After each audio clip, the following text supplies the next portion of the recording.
नमस्कार, आप देख रहे हैं पीडीएस न्यूज। मैं हूं पीसी सेन। सीकर के कांवट जुगलपुरा अंडरब्रिज के पास एक बार फिर वर्षों से बंद पड़े रास्ते ने ग्रामीणों की जान जोखिम में डाल दी।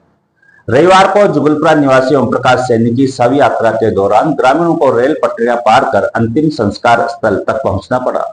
यह न केवल एक असंवेदनशील प्रशासनिक लापरवाही को उजागर करता है, बल्कि ग्रामीणों को रोजमर्रा की जिंदगी में हो रही परेशानी की गंभीरता को भी सामने लाता है। कालीकोटी क्षेत्र से जुड़े इस मामले में स्थानीय ग्रामीणों और सामाजिक संगठनों ने कई बार एसडीएम, जिला कलेक्टर व रेलवे प्रशासन को ज्ञापन और आवेदन देकर इस पुराने रास्ते को पुनः खोलने की मांग की थी। लेकिन अफसोस की बात है कि न तो प्रशासन ने सुध ली, न ही रेलवे विभाग ने जिम्मेदारी दिखाई। नतीजा यह है कि ग्रामीणों को शव यात्राओं तक में रेल पटरियों को पार करने जैसा खतरनाक कदम उठाना पड़ रहा है। भारतीय किसान यूनियन खंडेला तहसील के युवा अध्यक्ष कमलेश सैनी ने इस घटना पर गहरा रोष जताया और कहा कि प्रशासन की यह निष्क्रियता सीधे तौर पर जनजीवन को खतरे में डाल रही है। उन्होंने बताया कि ढाणी रामदेव माली की जुगलपुरा निवासी ओम प्रकाश सैनी की शव यात्रा के दौरान ग्रामीणों को मजबूरी में रेलवे ट्रैक पार करना पड़ा। यह स्थिति न केवल बेहद खतरनाक थी, बल्कि यह प्रशासन की संवेदनहीनता की प्रकाशता भी है। गौरतलब है कि जिस रास्ते को वर्षों पहले अंडरब्रिज निर्माण के दौरान बंद किया गया था, वह मार्ग ग्रामीणों के लिए अत्यंत महत्वपूर्ण था। अब स्थिति यह है कि गांव से शमशान भूमि तक जाने का कोई सुरक्षित वैकल्पिक मार्ग नहीं बचा है।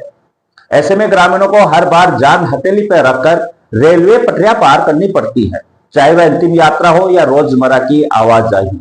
ओम प्रकाश सैनी गांव में एक जिम्मेदार, सज्जन और समाजसेवी प्रवृत्ति के व्यक्ति के रूप में पहचाने जाते थे। खेती किसानी से जुड़े होने के साथ साथ वे सामाजिक आयोजनों में भी सक्रिय रहते थे। उनके आकस्मिक निधन से परिवार और गांव दोनों गहरे शोक में डूब गए। लेकिन इससे भी अधिक पीड़ादायक पल वह था जब उनकी शव यात्रा को रेल पटरियों पर से होकर गुजरना पड़ा, जहां हर कदम पर डर, चिंता और अनिश्चितता का माहौल था। उनके परिजनों ने बताया कि यह पल उनके लिए अत्यंत अपमानजनक और पीड़ादायक था।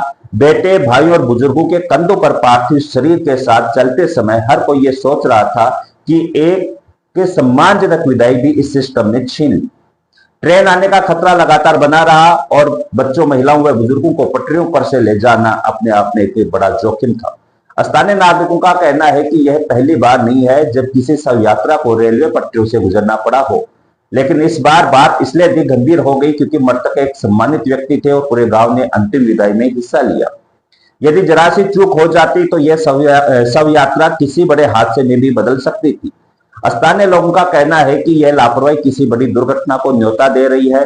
कई बार तो ग्रामीणों को ट्रेन के बेहद नजदीक से गुजरते हुए पटरियां पार करनी पड़ती है। ऐसी परिस्थितियों में कभी भी बड़ा हादसा हो सकता है, जिसकी जिम्मेदारी पूरी तरह प्रशासन और रेलवे पर होगी।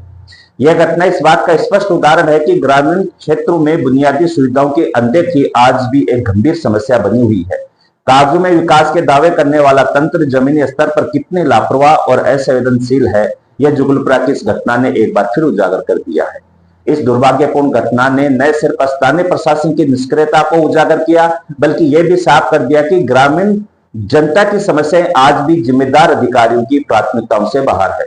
शव यात्रा जैसे भावनात्मक और धार्मिक महत्व वाले मौके पर जब ग्रामीणों को रेल पटरियों पर जान जोखिम में डालकर चलना पड़े, तो यह व्यवस्था की विफलता का सबसे शर्मनाक उदाहरण बन जाता है। स्थानीय निवासी लगातार इस समस्या को उठाते रहे। ग्रामीणों का कहना है कि प्रशासन को कई बार ज्ञापन सौंपे गए, यहां तक कि पंचायत स्तर पर भी बार बार मुद्दा उठाया गया, लेकिन हर बार केवल आश्वासन ही मिले। अब स्थिति यह हो गई है कि लोग प्रशासन पर से पूरी तरह से विश्वास खो चुके हैं। उन्हें यह महसूस होने लगा है कि चाहे कितनी भी शिकायतें करें, सुनवाई सिर्फ कागजों तक ही सीमित रह जाती है। इस गंभीर चूक का सबसे चिंताजनक पहलू यह है कि जिस जगह शव यात्रा को पटरियां पार करानी पड़े, वह क्षेत्र रेलवे की सक्रिय पटरी के नजदीक है, जहां पर दिन भर कई ट्रेनें गुजरती हैं। ऐसे में जरा सी चूक एक बड़े हादसे को जन्म दे सकती थी। यदि किसी की जान चली जाती तो क्या तब भी जिम्मेदार अधिकारी यही खामोशी ओढ़े रहते? अब देखना यह होगा कि प्रशासन इस चेतावनी को गंभीरता से लेता है या फिर किसी बड़ी अनहोनी के बाद ही नींद से जागेगा। नमस्कार।